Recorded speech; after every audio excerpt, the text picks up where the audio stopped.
வணக்கம். நான் சத்யவர்ஷா. இந்திய அரசியல் அமைப்பு ஆலோசகராக பணியாற்றி வருகின்றேன். அனைத்திந்திய அண்ணா திராவிட முன்னேற்றக் கழகத்தின் தேர்தல் அறிக்கை 241 நகர்ப்புறங்களில் நடுத்தர வர்க்க குடும்பங்களுக்கு நியாயமான வாடகையில் வீடு கிடைப்பதில் உள்ள சிரமங்களை கருத்தில் கொண்டு சென்னை, கோவை, மதுரை, திருச்சி, சேலம் போன்ற பெருநகரங்களில் அரசு தனியாகவோ அல்லது தனியாருடன் கூட்டமைத்து அடுக்குமாடி வீடுகள் கட்டி நியாயமான வாடகையில் அத்தகைய குடும்பங்களுக்கு வாடகை வீடுகள் கிடைக்க வழிவகை செய்யப்படும். தேர்தல் அறிக்கை 242 கூட்டுறவு வீட்டு வசதி சங்கத்தின் வழியாக பெற்ற பல ஆண்டுகளாக நிலுவையில் இருக்கும் வீட்டு அடமான கடனுக்கான அபராத வட்டி, மாதாந்திர தவணை முறை, இஎம்ஐ வட்டி ஆகியவற்றை தள்ளுபடி செய்து ஒன் டைம் செட்டில்மெண்ட் என்ற அடிப்படையில் கணக்கிட்டு வசூல் செய்து அடமான பத்திரங்களை திருப்பித் தர வழிவகை காணப்படும். தேர்தல் அறிக்கை 243 குடிசை மாற்று வாரியத்தால் கட்டப்பட்ட குடியிருப்புகளில் 1985ஆம் ஆண்டிலிருந்து குடியிருந்து வருபவர்களுக்கு அரசாணை எண் 804/93 படி வழங்கப்பட வேண்டிய நிலுவையில் உள்ள கிரய பத்திரங்களை உரியவர்களுக்கே வழங்க நடவடிக்கை எடுக்கப்பட்டு குடியிருப்பவர்களின் உரிமம் உறுதி செய்யப்படும். அரசு ஊழியர் ஆசிரியர் நலன்.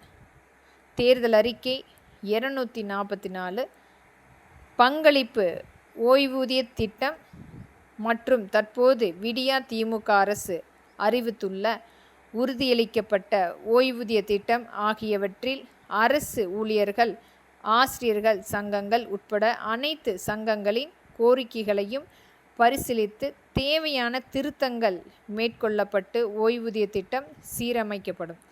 தேர்தல் அறிக்கை 245 அரசு துறையில் ஒப்பந்த அடிப்படையில் பணிபுரியும் அலுவலக உதவியாளர்கள் போன்ற பணியாளர்களுக்கு தற்போது வழங்கப்பட்டு வரும் தொகுப்பு ஊதியம் உயர்த்தி வழங்கப்படும். தேர்தல் அறிக்கை 246 அங்கீகரிக்கப்பட்ட சங்கங்களின் பிரதிநிதிகளுடன் அமைச்சர்கள் மற்றும் அதிகாரிகள் அடங்கிய குடிமை பணியாளர்கள் கூட்டு மன்ற கூட்டம் ஆண்டுக்கு 2 முறை நடத்தப்பட்டு அரசு அலுவலர்கள் மற்றும் ஆசிரியர்களின் கோரிக்கைகளுக்கு அவ்வப்போது தீர்வு காணப்படும்.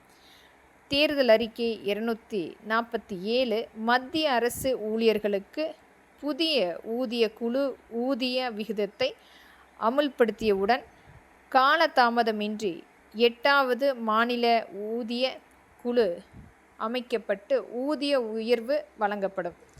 தேர்தல் அறிக்கை 248 சத்துணவு பணியாளர்கள், 108 ஆம்புலன்ஸ் பணியாளர்கள், அங்கன்வாடி பணியாளர்கள், 1098 குழந்தைகள் காப்பக பணியாளர்கள் இது போன்ற அனைத்து பணியாளர்களுக்கும் அரசு காலி பணியிடங்கள் முன்னுரிமை வழங்கப்படும். தேர்தல் அறிக்கை 249 சத்துணவு அமைப்பாளர்கள், அங்கன்வாடி பணியாளர்கள், நியாய விலை கடை ஊழியர்கள் மற்றும் ஓய்வூதியம் பெறாத அரசு பணியாளர்கள் பயன்பெறும் வகையில் புதிய சிறப்பு ஓய்வூதிய திட்டம் உருவாக்கப்படும். தேர்தல் அறிக்கை 250 சமூக நலத்துறையின் கீழ் பணியாற்றி கொண்டிருக்கும் சத்துணவு ஊழியர்கள், உதவியாளர்கள், அங்கன்வாடி ஊழியர்கள் உள்ளிட்ட பணியாளர்களுக்கு பணி பாதுகாப்பு வழங்க நடவடிக்கை எடுக்கப்படும். நன்றி.